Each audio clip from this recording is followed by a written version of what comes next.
The life cycle of an angiosperm alternates between a diploid sporophyte generation, represented here by the flower of the mature sporophyte plant, and a haploid gametophyte generation.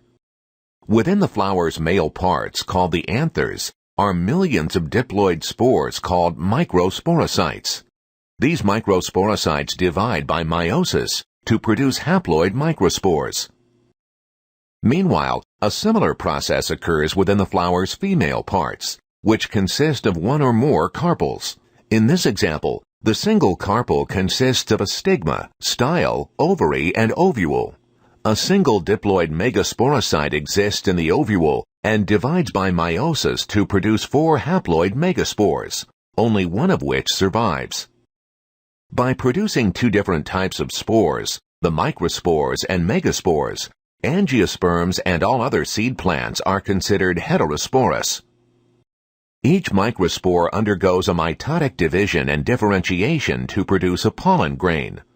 A pollen grain is the haploid male gametophyte called a microgametophyte.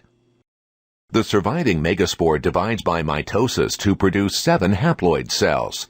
One large, centrally located cell contains 2 nuclei called polar nuclei. Another cell is the egg. The 7-celled structure makes up the female gametophyte called the megagametophyte.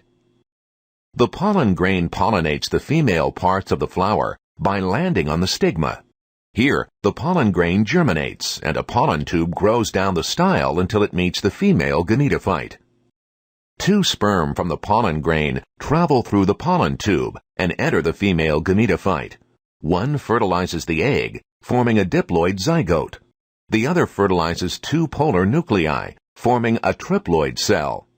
The fertilization of both the egg cell and the central cell is called double fertilization, a hallmark of the life cycle of angiosperms. The zygote, which begins the next sporophyte generation, develops into the embryo, while the triploid cell develops into the nutritive endosperm of the seed. The seed germinates, and when the sporophyte matures, the life cycle begins again.